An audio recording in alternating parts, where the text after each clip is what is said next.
Welcome to Data Skeptic, everybody. We're in the midst of something I'm calling pilot season. I'm trying out a few different styles for the show, and then I'm going to ask you guys to vote. What do you like? What should we continue with next? The past 2 weeks were installments in pilot season. Today is the third. Allow me to present the pilot episode, Data Skeptic Implausible. In Brazil, there's a town called Candido Godoy. If you've heard of it, it's because of their high twinning rate. 10% of human births there result in twins. At first I wondered if this might be a reporting bias. The most twinningest town will certainly self-observe this accolade. Turns out there's a genetic basis. For comparison's sake, I wanted to know the background rate. How common are twins? But like all good statistical questions, the answer is, it depends. This is Data Skeptic Implausible, the podcast in which we examine seemingly rare or unlikely events and sometimes try to quantify them. Natural disasters, cryptozoology, micromorts, and a number of existential questions can be asked. We use these themes as jumping off points to examine things through a statistical lens. Today on the show I speak with Sanburg about the probability that we, the inhabitants of Earth, might be alone in the universe. My name is Anders Sanburg, and I'm Senior Research Fellow at the Future of Humanity Institute, we are the part of the Philosophy Department at the University of Oxford. And what falls within the scope of the Future of Humanity Institute?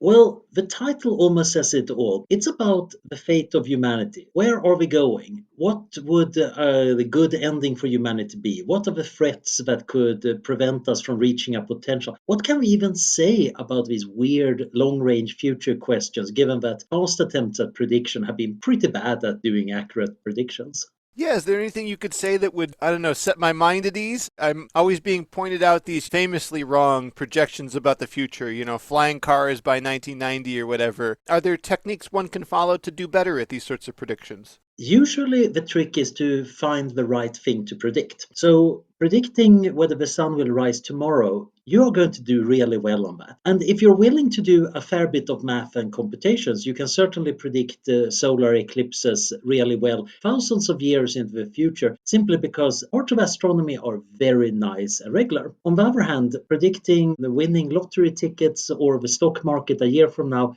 we don't have much of a chance of doing that. So you want to find the sweet spot, some things that are predictable enough that you can say something that's better than chance, and that it also matters that you predicted better than chance. So a lot of the work we do is looking at potential risks and opportunities for humanity, pointing them out and saying, look, if we do something right here, we might avoid that risk or lower its probability, or we might grip that opportunity when it comes around and things get much better. And if we do our job better, then things will turn out a little bit better.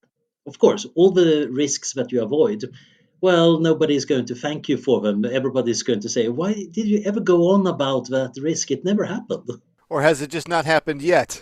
Yeah, sometimes you can always do that. So, for example, for a long time, I like to point out in my talks about big risk that, and look, pandemics, sooner or later, there is going to be one. And now, in retrospect, of course, I'm looking very prescient, but actually it was just plain statistics. Yeah, they do happen from time to time. We were just lucky that the COVID-19 pandemic was a virus that's not as horrible as some of the other ones we've been worried about. So you can view this as a dress rehearsal for something serious and then try to figure out, okay, how do we get out of this mess so next time we have learned our lesson? Yeah, COVID-19 is an interesting example in that I feel like immunologists have been saying, there will be another 1918 style influenza flu. I've heard stuff like that, and I never took it as seriously as maybe I should have. There's other events like I recall something coming out of Google where they thought a cosmic ray flipped a bit in one of their data centers and caused a problem, or just, random asteroids hitting planets. Even though these things might be governed by physics, they're often unpredictable from the information we have. And there are a lot of these, right? We're experiencing one now. Are we doomed on any long enough horizon to just assume there'll be some catastrophic, unpredictable event? I think that's a pretty good bet, unfortunately, because sooner or later you are going to be unlucky about something. That doesn't mean you have to go extinct because of it. After all, if you're Google, you're going to have a lot of people working very hard on making good backups and systems that can handle that a bit get randomly flipped. If you're in epidemiology or public health, you might know that statistically, of course, there is a lot of different bird flu viruses out there among the birds mutating all the time. Sooner or later, one is going to cross in. Then we better be ready and have a game plan. So there are ways around that. But it's true that there are many of these problems that are totally unpredictable. And that is, of course, interesting because predictability and randomness are kind of linked. When you have a lot of examples, you can start doing statistics. We can do statistics for asteroid impacts and statistics of pandemics and start talking about the odds. There are other risks that are much trickier, like future technologies that don't exist yet.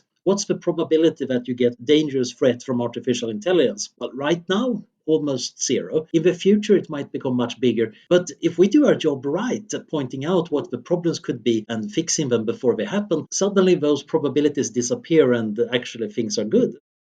Well, the main paper I wanted to invite you on to discuss today is titled The Timing of Evolutionary Transitions Suggests Intelligent Life is Rare. So for me personally, a sad title, but one worth exploring. I guess before we get into the details, could you tell me, generally speaking, what were you seeking to find out when you started thinking about this topic? Well, the topic is really about intelligent life elsewhere in the universe. And you might say, but Anders, you're at the Future of Humanity Institute. Why do you care about the aliens? And the answer is, of course, that, well, if there was a lot of alien civilization we could see in our telescopes, we would actually know a little bit about our chances. We might gather statistics about how long alien species survived and how well they did, and know that if we're typical, we're probably going to do equally well. Instead, we're having just this eerie, silent sky, which might mean that we're all alone in the universe, or maybe that a lot of intelligence emerges and then get wiped out by something sinister. That is worth figuring out. So that's why we started poking at this question. That one's always been interesting to me in that it seems plausible on the surface, but an awfully long way to come to beat us up or whatever the aliens want to do negative to us. Maybe I'm just being too flippant about it. Do you have a sense of the appropriate academics that study this? What are the general percentages of people who might lean in one direction or the other on stuff like this? Generally speaking, academics who think about alien intelligence tend to be probably a bit more optimistic than they should be, at least if our paper is correct.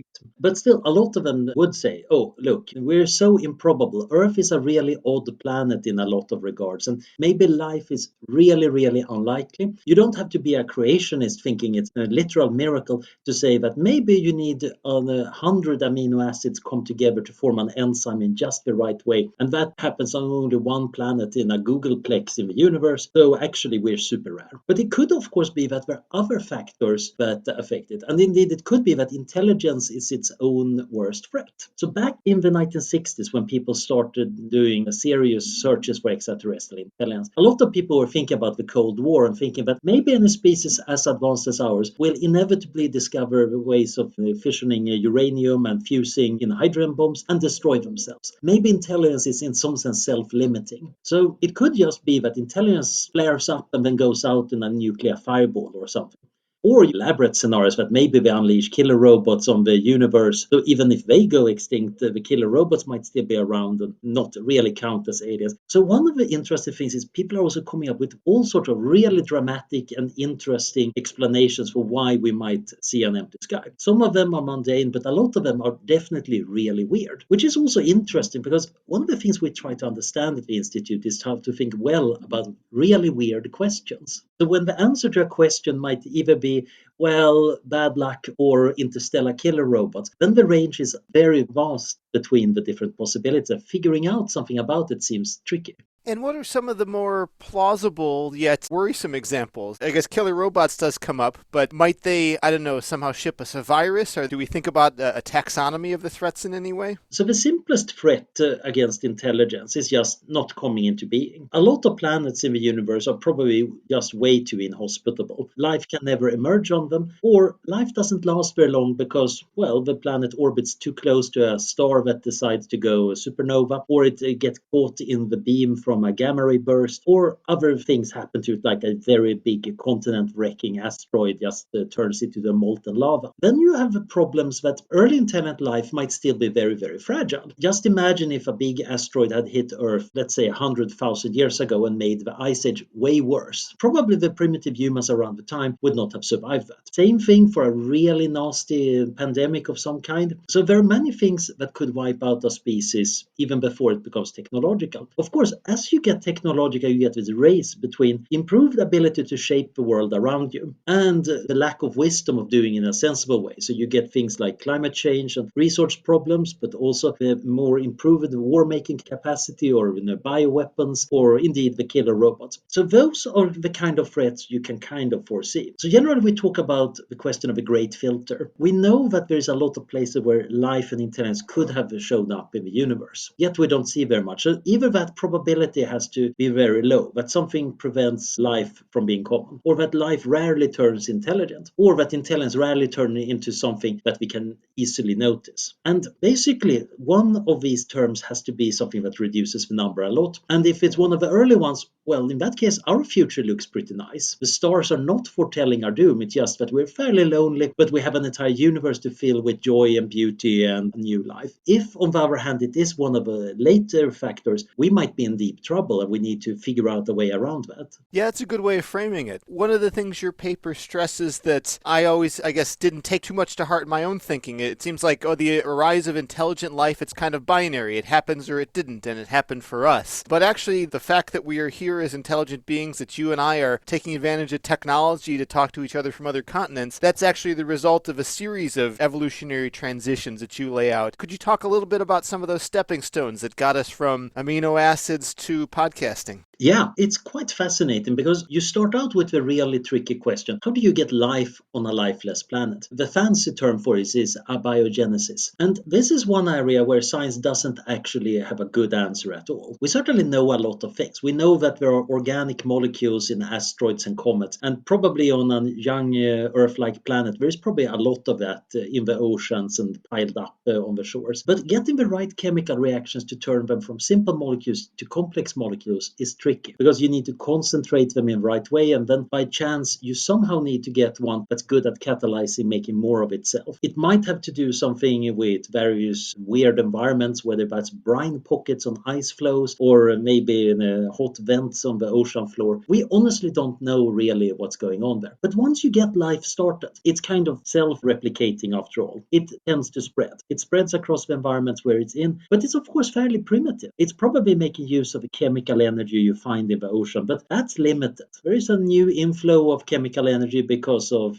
thunderstorms and sunlight and volcanoes, but it's fairly limited. So you both need to figure out better ways of using it. And these might be innovations in biochemistry that might be quite hard to find. You need to find ways of encoding that in your DNA, or whatever the alien counterpart is. And that can also be tricky, because you want a DNA system that can store your genome well enough so that the organism can replicate well without mutating and breaking. But you want enough mutations so they can explore and evolve. And it might be that it's very tricky to get the right coding. Maybe a lot of life in the universe is so brittle that it doesn't actually get much better over a span of billions of years, and eventually the sun just turns into a red giant, and that's it for that biosphere. It only managed to be a little bit of primordial goo. We, on the other hand, we just took a few billion years to go from primordial goo to podcasting. So the other problem is getting that extra energy. And on Earth, photosynthesis showed up at some point, and it was a great way of getting sunlight to turn that into chemical energy, and suddenly the biosphere could do way more. We started to really transform the planet by releasing oxygen into the atmosphere, which over a span of hundreds of millions of years totally transformed the planet, probably killed off an awful lot of life. After all, life is quite often its own worst enemy. But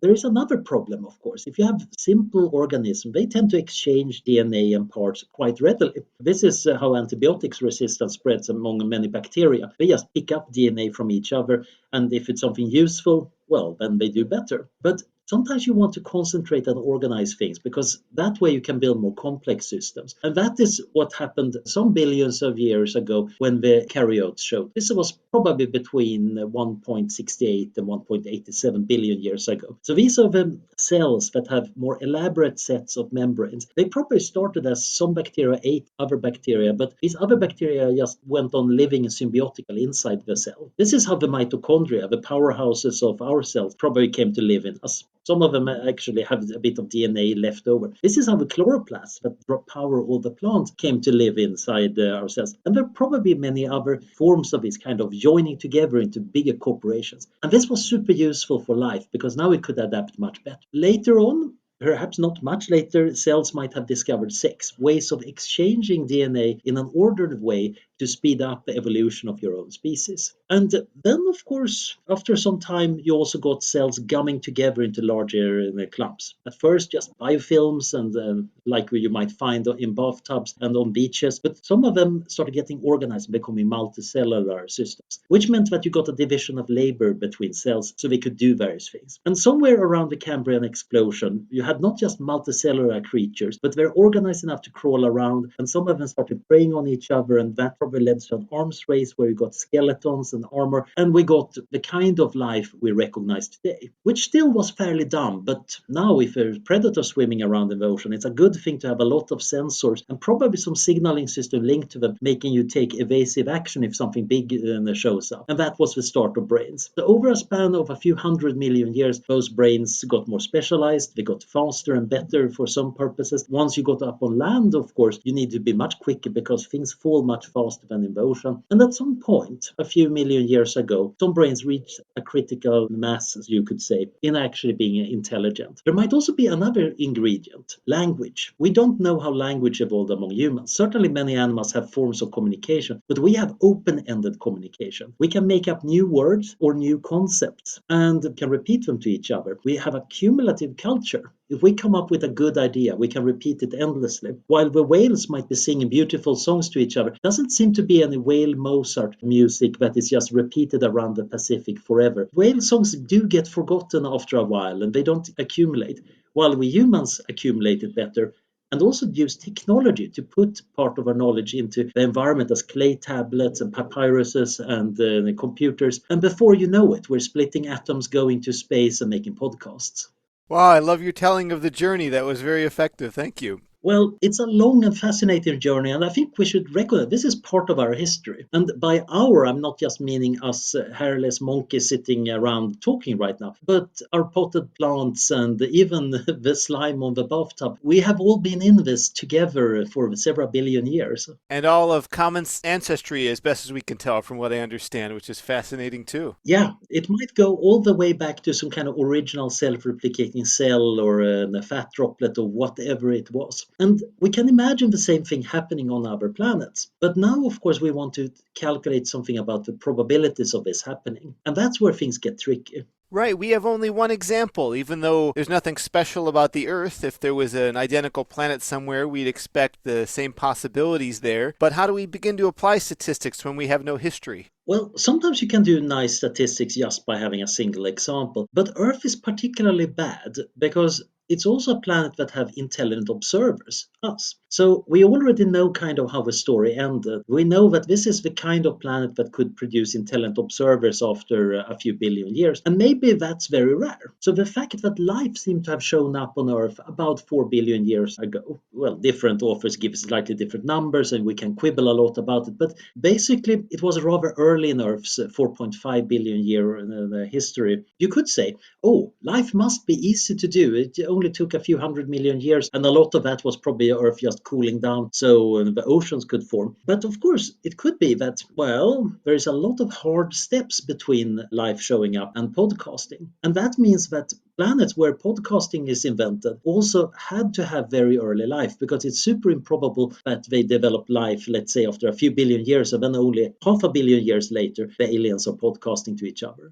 How do we know that? Couldn't it just be that the bacteria that emerged on Earth was an especially lazy bacteria and didn't get around to it until exceptionally longer than typical bacteria? Yeah, that's another possibility. There is actually a period of Earth's history that's sometimes called the boring billion by biologists because it was literally a billion years of time where very little seemed to have happened. That's probably because we don't get any fossil records of all the evolution that was going on. I think actually during that period of time, a lot of the hard work on figuring out how to metabolize was actually invented and slowly, very slowly by the bacterial ancestors to us. But generally, it seems like we should count the really tricky transitions. So there are some transitions that seems to be fairly easy. For example, making an eye has been done by a lot of different species of animals independently. The kind of eyes we have seem to have evolved in the vertebrate lineage, and that seems to be a single innovation. But the cephalopods, the octopi and squids, their eyes evolved independently. It actually is kind of flipped the backside.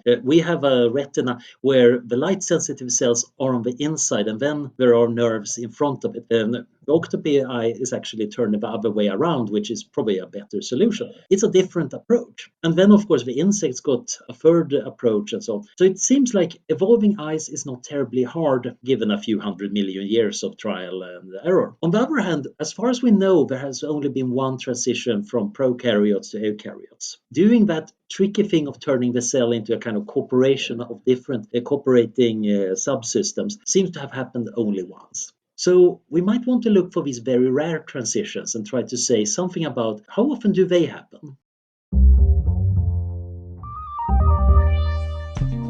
Thanks to this week's sponsor, ExpressVPN. If you're a data skeptic listener, I'm going to take for granted you already value online privacy. If you want to communicate securely, you should have a right to. Unfortunately, that's not always the case. Did you know your internet service provider, companies like Verizon, Comcast, and AT&T, they're legally allowed to sell your information to ad companies? And remember, that's your ISP, you're paying them. Incognito mode will prevent you from being tracked, but if you value true privacy, you're going to need a VPN.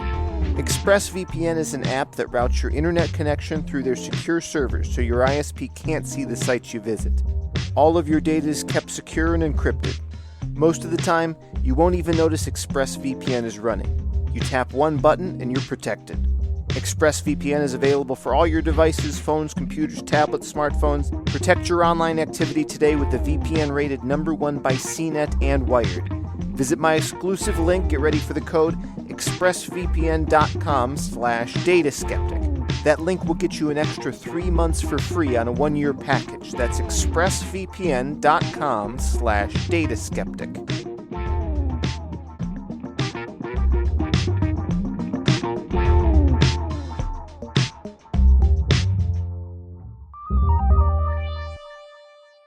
I guess to begin with, can you talk a little bit about where estimates were in the literature before your work? Were people already putting guesses out there for how rare these sorts of events are? A lot of this started with a thinker named Brandon Carter, who made this very general argument, which we're kind of just building on top of. Like a lot of academic work, we're standing on the shoulders of giants and hoping that somebody else is going to stand on our shoulder, reaching even higher. And he pointed out that there is some probability per unit of time of life showing up and some other probability given life for intelligence. And then he started comparing potential timescales, but he didn't put in any numbers. But that was a good starting point because then, of course, others started looking at these numbers and noticed something interesting, that even if we don't know anything about the fossil record, if I say that there has to be 2 tricky transitions, statistically they tend to distribute themselves evenly in the time interval between the planet becoming amenable to life and the point where the sun overheats the planet. Basically,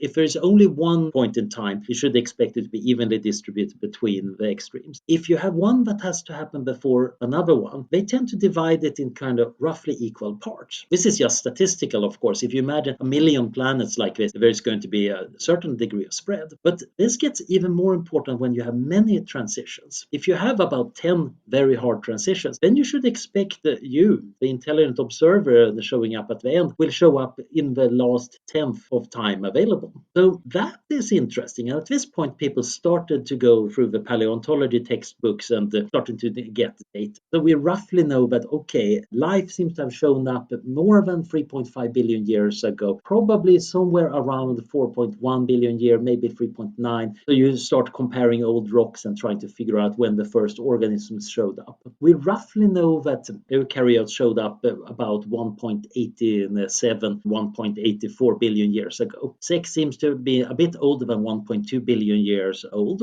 so there has been an awful lot of sex across the history of Earth. But then you have interesting questions like, well, wait a minute, we also need to have estimates of when the biosphere might be ending. So at this point, you go to the doom and gloom climatologists who are kind of predicting when will the sun get bright enough to overheat Earth. There have been various estimates, and the rough consensus would be in about 1 billion years. That's where the biosphere is definitely in trouble. There have been some estimates that we might be in trouble in just a few 100 million years, but others are more optimistic and think that actually we might have even 2 billion years. More modern models tend to gather about we have 1 billion years left if we don't do anything about it. I'm writing another paper right now about our ethical obligation to help the biosphere survive further into the future, but that might be for another podcast.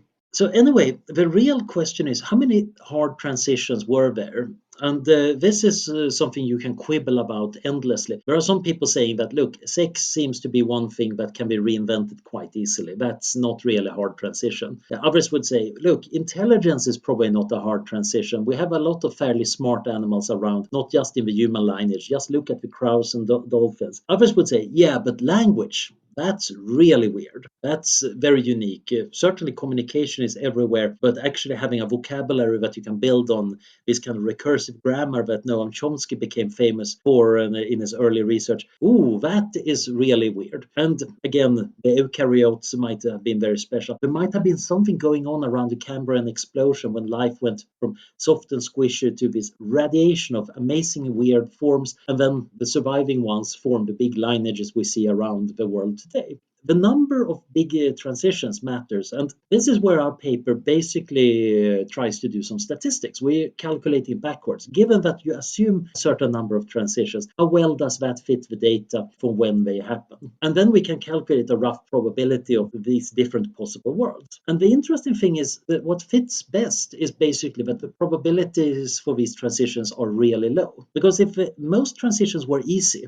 we should actually expect a lot of variability, and many of them happen relatively early. But instead, we find ourselves relatively late in the potential history of the biosphere. And that's a sign that this is unlikely. We are the result of an unlikely set of events. I mean, we are the result of unlikely events, but the universe is a big place. It's unlikely that if I go buy a lottery ticket, I will win, but someone is bound to win. Does your estimate of rarity kind of align with some sort of combinatorics of the number of stars we have out there, or how can we ground it in any empirical data like that?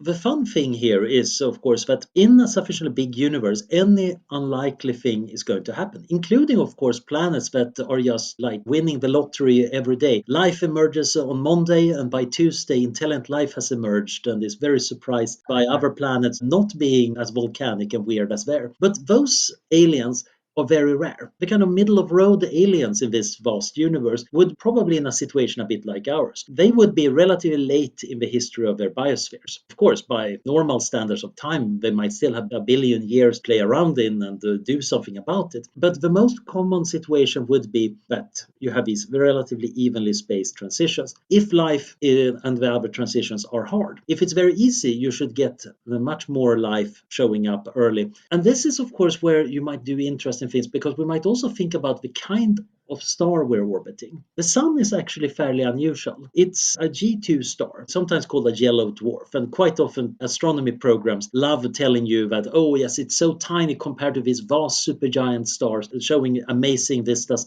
making us feel very, very small. But we should remember that we're still way bigger than most stars. The average star is about 70% of the sun's mass, and the vast majority of stars are little red dwarf stars, and they are interesting because they last much longer.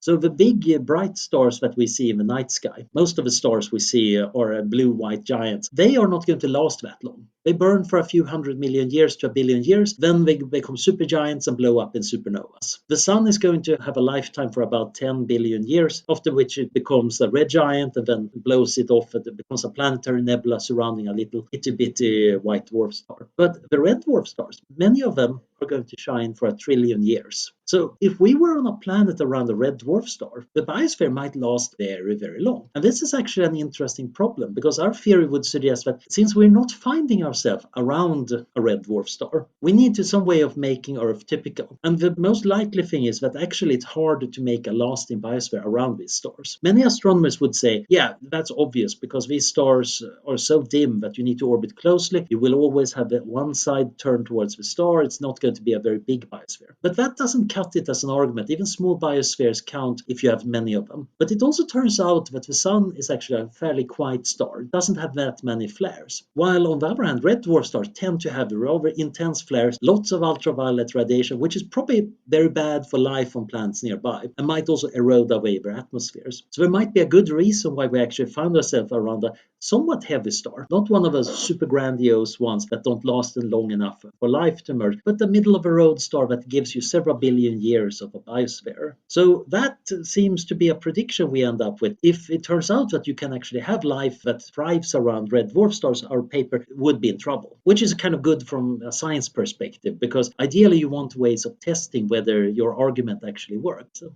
Well, it gives you falsifiability then. That's a nice property for sure. It definitely is. And new data, of course, can help you refine and see what's going on. So, for example, we really should turn over every rock in the solar system and try to see if there is other life here. And it might be, for example, that if we find that, okay, there was life on Mars and it evolved independently, at that point we have a problem for our theory, because that would suggest that, okay, if you get independent life on two planets showing up relatively early, then maybe life is not that unlikely. It might still be that later steps are more unlikely, but if you find a fossil trilobite or something like that on Mars, that would also be a strong argument against our theory. It would be interesting, though, if it turned out that that alien life was very similar to Earth, because maybe it was just been spreading between the planets. We know some meteorites come from Mars because big impacts scatter stones and rocks out into space sometimes, and some of them hit other planets. It might have been that in the early days of the solar system,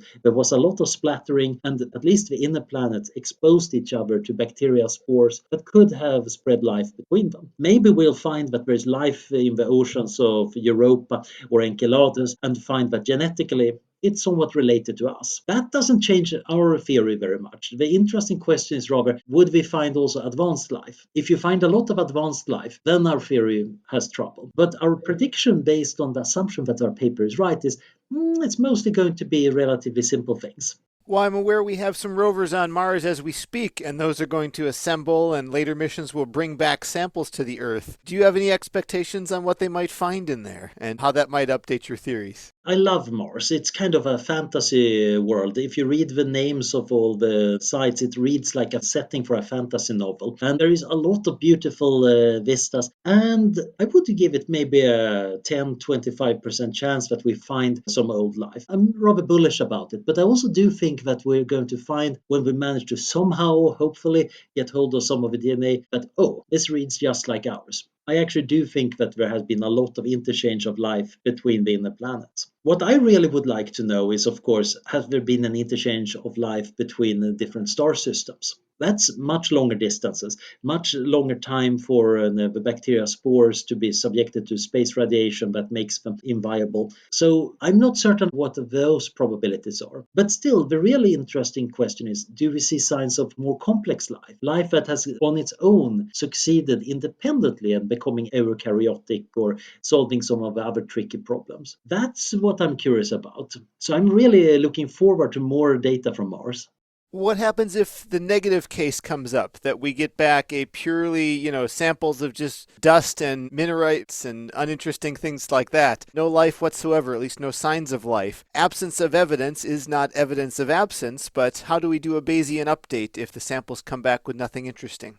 Yeah, we don't get a strong update here, partially because it's very easy to explain away by saying, well, Mars was never that hospitable anyway. The real question then might be, what can our telescopes tell us about exoplanets? Because that's the other cool thing in being interested in alien life right now. We're living in this Renaissance era where it's not just rovers on Mars, but we're also discovering exoplanets at a ridiculous rate. And astronomers, being very clever, come up with amazing ways of figuring out things about these planets, even even though we're just looking at very woozy spectral curves and how they shade stellar disks. So in a few decades, I think we are going to start getting spectra from exoplanets. And at that point, we might start noticing how many of them have unusually high amounts of oxygen in the atmosphere, for example. That is going to give even better data. Because even if we sample all the planets and asteroids in the solar system, you can always say, yeah, maybe they were contaminated from Earth or vice versa. But exoplanets far away, thousands of light years away, they're kind of really independent samples. And at that point, you get much better Bayesian updates. It's very interesting how much information you can squeeze out of small observations if you're clever enough. So I think mystery novel detectives have nothing on astronomers. They have figured out how to get everything out of a spectrum for a distant star.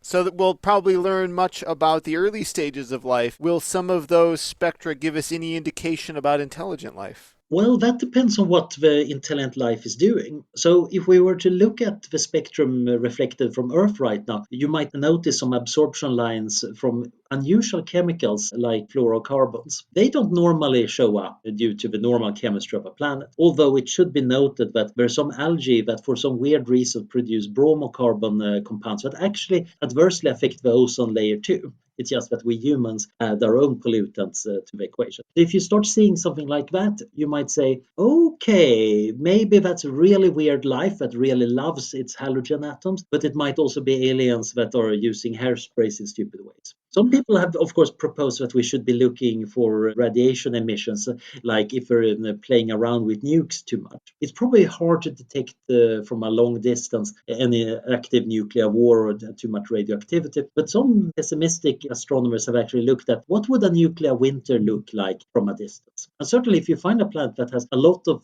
very weird soot in the atmosphere, that might be a hint that either that's the big forest fires or they're having bad politics over there. But I think the best source of information that somebody is intelligent is, of course, radio and laser emissions. People usually have this idea that we sent these radio signals and television programs into space, and now maybe some nearby aliens are watching old 60s sitcoms. The problem is that most of them are fairly undirected, so they become very weak very quickly. If you have a focused beam, you can send signals much longer, but the problem is the plasma in space makes radio waves somewhat tricky. Lasers, on the other hand, are really good. So if you want to flash a laser at a promising planet, you can actually keep it together, so you can use a modest amount of power to make something that would definitely make alien astronomers sit up and take notice if they looked at the spectrum of our solar system, and vice versa. So you can imagine, of course, that people and the aliens might want to signal to each other using lasers. After all, it's great bandwidth, and you might want to use it for other things too. I have a paper about accelerating space probes using big shells around stars and then powering them electromagnetically. My colleague Eric Drexler, who's also co-author on this paper, pointed out that actually using lasers is much better. So looking for kind of giant laser propulsion systems, or for that matter, the solar collectors needed to power the system, might also be a good way of looking for it. So the traditional way of looking for alien intelligence was very much deliberate messages. People were imagining that the aliens were like themselves, some kind of astronomer wanting to know if there is intelligence out there and using their radio telescope to send and receive messages. Freeman Dyson, of the Dyson Sphere fame, pointed out that we might also want to look for these industrial things. And of course, the bigger and more dramatic things like solar panels covering a star, the easier it is to detect for an extremely long distance. So there is this Dysonian style of setting, just looking for really weird things that might be the result of intelligent activities. If you start to notice a reflection from extreme heat-resistant alloys, or maybe lithium fluoride or beryllium in high concentration, that's not normal and natural. That's kind of a sign that something is going on that either is super weird or some intelligence is pushing things. Do you think it's useful or even possible to put some sort of probability on us being the only life within a certain sphere of the planet Earth? I think it's possible to make a probability estimate. I have another paper where I point out that you can reason about these uncertainties and put together your estimates into this big probability distribution. And based on our current uncertainties, you basically end up with the conclusion that maybe it's one chance in three that we're alone in the visible universe, even if you're fairly optimistic about the average chance of finding intelligent life. It's just that there's this huge range of probabilities. I think it's more useful to use this as a starting point for thinking, what kind of knowledge could I acquire that would help me function better? So part of that might be we should be sending rovers and flyers and swimmers or whatever to all the other bodies in the solar system and explore them better. Another thing might be we really ought to understand the early biochemistry of Earth better. And there's some interesting parts of it, like the biochemistry of gunk, random organic matter, that is very understudied and probably quite useful for other things because gunk is everywhere, that we could learn a lot for. So there are various points where we can acquire knowledge and gain so much from that. And then, of course, there is this interesting thing. What do we do if we start to suspect that we might be fairly alone in the universe? Suddenly, we have a lot more responsibility. If we were one of a million species in the Milky Way, well, if we flub it here and nuke ourselves, well, there are going to be 999,999 other species that some of them might have their act together. But if we're the only ones, if we're it, we're kind of custodians, not just of Earth, but in some sense of all the life within a vast distance. And we probably better shape up. We probably better solve our problems. And we might actually have a duty to spread life, intelligence, and beauty, and whatever else there is that matters across the universe. Well, I'm curious, what's next for you in your line of research? Are you exploring this deeper, or was this one aspect of what you investigate? So I'm right now working on a book trying to synthesize all of the different disparate things I've been working on, and I call it Grand Futures. A lot of the research we do at the FHI is about existential threats, how things can go really badly wrong. What are the possibilities for artificial superintelligence to turn on us? What's the possibilities for an eternal dictatorship? What about bioengineered pandemics and so on? But I wanted to write the positive story. Why are we even getting up in the morning when there are so many threats in the future? And the answer is, of course, they don't dominate everything. The future could be glorious. And I want to actually analyze roughly how glorious it could be. So I'm writing this book about, well, what do the laws of physics tell us about material wealth? What do we know about how long civilizations can last, and are there ways to make them last better? How long could we survive on Earth? How well could we spread across the solar system, the galaxy, or indeed other galaxies? Where are the ultimate limits on how much matter, energy, and information you can acquire? And what do different philosophies say about what we should be doing with all that stuff? As you can guess, the manuscript is ridiculously thick right now. It's over 1,000 pages. I need to shorten it rather severely, but there is so much we can actually say with some confidence about the possibilities of this universe. And this is, of course, where aliens and alien life do come in. We need to have an idea about what kind of beings could we share the universe with. Maybe we should have a plan before we meet them, how we negotiate with them, because it might be that we meet them in a billion years as we spread through the many remote galaxies. So even sending a message to the other side of humanity that, oh, we found them, might not be possible. So I want to understand the big picture. What kind of world do we live in, and what kind of creatures are we because we live in this big world? These are great questions. I'm looking forward to Grand Futures when it comes out. Maybe you'll come back when the book's released and we can chat about that. Totally. Yeah. There is so many different questions you can think of. And the best thing about writing a book is, of course, that you learn a lot of other things. So I learned so much weird astrophysics and material science and quantum information theory. And it all kind of comes together. And then, of course, at the end of the day, the question is, how do I turn this into something understandable? And what do we do about it next week? What do we change right now when we know that we could potentially have a grandiose, great future? Absolutely. Well, Anders, where can people follow you online? Well, I'm fairly active on Twitter as Anders Sandberg. I'm, sometimes blogging, but mostly I'm getting distracted by writing papers showing up in academic journals. But usually I try to tweet about them because that way you get a lot of very rapid feedback. Cool. I'll have links to all those things in the show notes so people can follow up. Thank you so much for coming on to share your expertise and research. This was super interesting. Thank you. And let's see whether we find the intelligent life out there. We'll keep our fingers crossed. I'm pulling for it, so hopefully.